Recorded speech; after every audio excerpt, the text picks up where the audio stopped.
I have held raw garnet in my hand on 4 of these 5 sites. Every time, the first clue was the same. Not the color, not the shape, the cold. I pressed a small dark pebble to my lower lip on a patch of Nevada desert, and it pulled heat out of my skin faster than the quartz beside it. That 3-second lip thermal test costs nothing, uses no tool, and it is the single fastest way to separate garnet from every common lookalike in western desert gravel. Charles Snyder figured that out in 1985. He was walking the southwest corner of a 2-square-mile Bureau of Land Management rockhound area in White Pine County, Nevada, when he bent down and picked up a glossy dark stone sitting in a rhyolite cavity. He pressed it to his lip, felt the cold differential, pocketed it. That stone turned out to be a gem-quality almandine dodecahedron, 4.2 millimeters across. It faceted to 0.45 carats and sold to a Tucson gem dealer for $65 per carat. He paid no permit fee. He filed no mining claim. He picked it up on government land and walked back to his truck. But here's what makes that story worth more than a nice anecdote. The federal statute that allowed Snyder to pocket that garnet is still active, unchanged, written into the Federal Land Policy and Management Act of 1976. On standard Bureau of Land Management surface, casual collection of rocks, minerals, and invertebrate fossils for personal use is legal by default. No permit, no fee, no claim.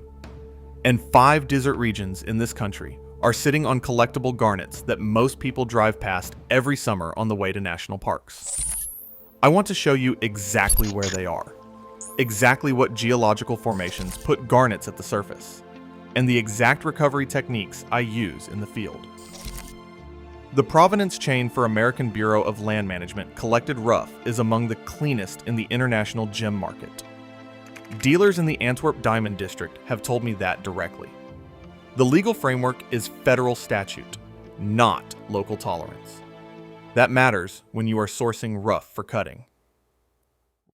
Region 1. Garnet Hill, White Pine County, Nevada. Formerly designated as the Garnet Fields Rockhound Area by the Bureau of Land Management in 1970. 2 square miles, no permit required. Free dispersed camping on site.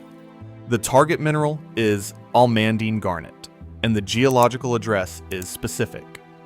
These stones formed inside gas bubble cavities in rhyolite, a volcanic rock that ranges gray to rust orange and breaks with a rough granular surface. When you find rhyolite with vesicles, you are standing at the right mailbox. The almandines weather out as the host rock crumbles and accumulate in the sandy matrix around the base of outcrops. Local collector reports consistently flag the southwest corner of the designated area as the zone with highest garnet concentration per square foot. Work that corner first. Scoop base material into your hand. Press a candidate stone to your lower lip for 3 seconds. Compare it to quartz from the same spot. Garnet's thermal conductivity is higher. It feels noticeably colder initially and warms faster. That differential is real, repeatable, and it has kept me from carrying worthless feldspar out of the desert more times than I can count. And that was just the most straightforward site on the list. The geology gets stranger from here. Region 2, Grant County, New Mexico, in the Burro Mountains, southwest of Silver City. The geology here is contact metamorphic skarn, formed where intrusive igneous rock baked into existing limestone and created mineral-rich reaction zones that the Burro Mountains hold in abundance on Bureau of Land Management surface. The skarn process is violent at the microscopic level. Molten rock at 700 degrees Celsius hits cold limestone, and the heat exchange births entirely new minerals at the contact boundary. Garnet is one of them. But the collecting approach at this site is what makes it genuinely unusual. The best window for surface material is 48 to 72 hours after monsoon rain, which falls reliably from July through September.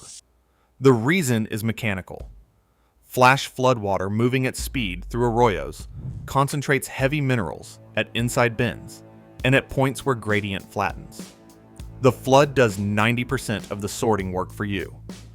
I have watched a monsoon arroyo deposit more concentrated garnet material in one afternoon than a collector could sieve by hand in a week. The indicator to look for upstream is dark greenish-black altered rock on the valley walls. That color marks the skarn contact zone.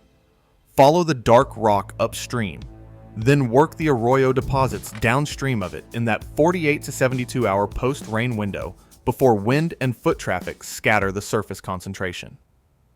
If you want more field guides like this, exact coordinates, and the tools I carry into the dirt every trip, subscribe now. I cover legal collecting sites and field identification techniques every week. Region 3.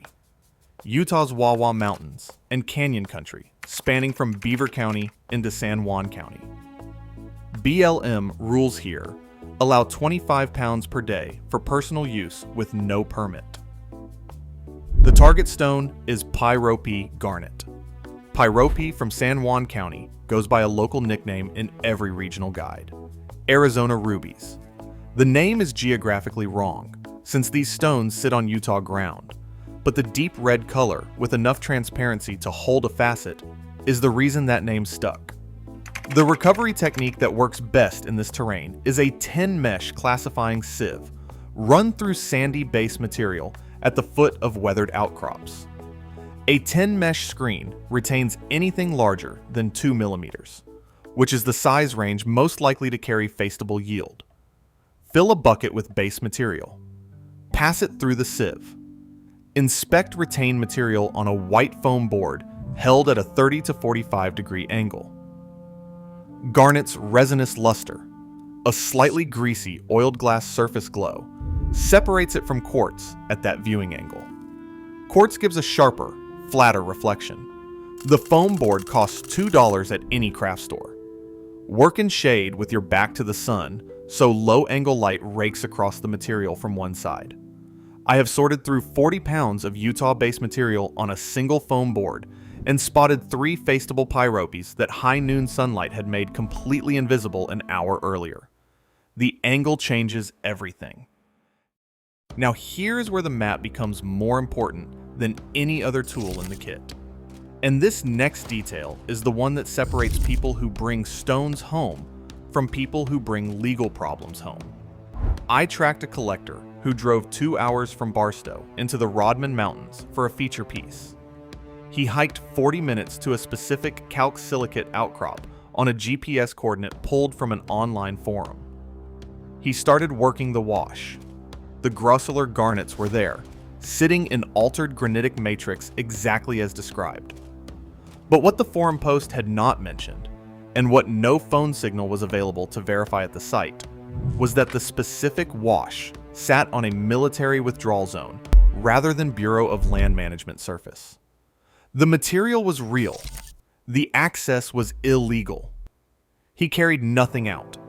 That single miscalculation cost him an entire day of fieldwork and a $200 fuel bill.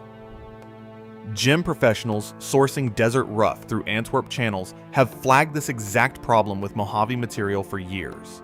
The provenance documentation falls apart the moment a collector cannot confirm land status at the exact point of collection. Therefore, the Bureau of Land Management Barstow Field Office. Surface management map is not optional caution. It is the difference between a legal find and a federal violation. Region 4. California's Mojave, covering the Rodman Mountains, the Calico Mountains, and the Marble Mountains. The stones are grossular and almandine garnets in calc-silicate and granitic rock, administered under Bureau of Land Management needles and Barstow jurisdiction. When the land is confirmed, Bureau of Land Management. The technique specific to this environment is timing. Early morning low-angle sun, the first hour after sunrise, when the sun sits below 30 degrees, makes garnet's resinous luster visible against matrix in a way that midday overhead light makes functionally invisible. 4 hours of midday scanning produces less than 1 hour of dawn scanning. Bring a rare earth magnet from any hardware store, about $5. After collecting a concentrate of heavy material from a productive outcrop base, drag the magnet through it on a white plate to pull magnetite and magnetic black sand away. What remains is non-magnetic heavies, including garnet. Spread them on the foam board. View at 30 to 45 degrees under angled light. The resinous glow tells you which stones to pocket. Before I moved to Texas, one location in Arizona demands a direct warning. Anthill garnets from Apache County, specifically Garnet Ridge and Buell Park, are among the most famous pyrope specimens in North America. They are also not collectible by the public.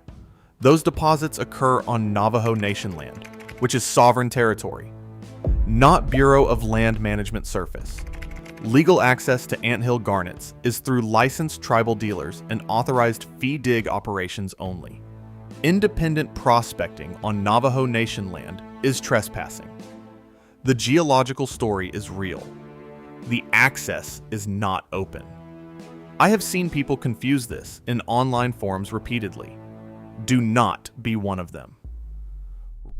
Region 5. The Texas Llano uplift. This one comes with a different category of limitation.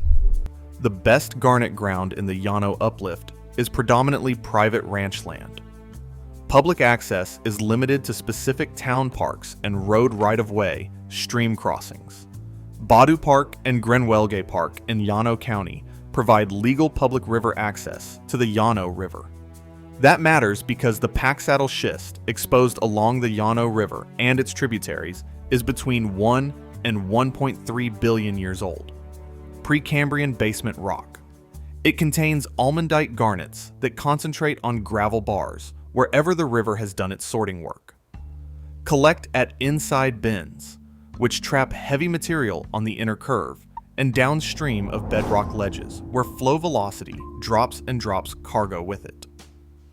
Texas Gem and Mineral Society records document repeated recovery of transparent almandite facetable rough from these gravel bars. Individual cutting yield runs 0.25 to 0.5 carats per stone. Finished retail value sits above $50 per carat for clean material. The dry sieve and pan system is the right tool here. 3 classifying sieves in 4 mesh, 10 mesh, and 20 mesh cost between $15 and $25. A black plastic gold pan runs $8 to $15. Total kit investment is $23 to $40. Run gravel through all 3 sieve fractions. Pan the 10 to 20 mesh.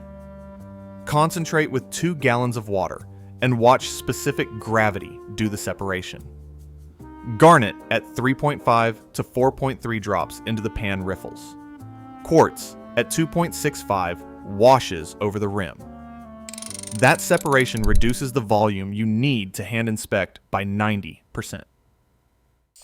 In 1985, Charles Snyder pressed a small dark stone to his lower lip on a 2 square mile patch of Nevada desert and felt the cold that told him he was holding garnet. He had no application, no online forum, no surface management map on a phone. He had the thermal test, the low angle light, and the knowledge that the federal government had already designated that ground for exactly what he was doing. I have stood on that same southwest corner. I have felt the same cold differential against my own lip. The 5 regions in this video are still there. The BLM designations are still active. The geology has not moved. The statute that lets Snyder pocket that stone and sell it for $65 per carat is still federal law. The only variable left is whether you stop the car.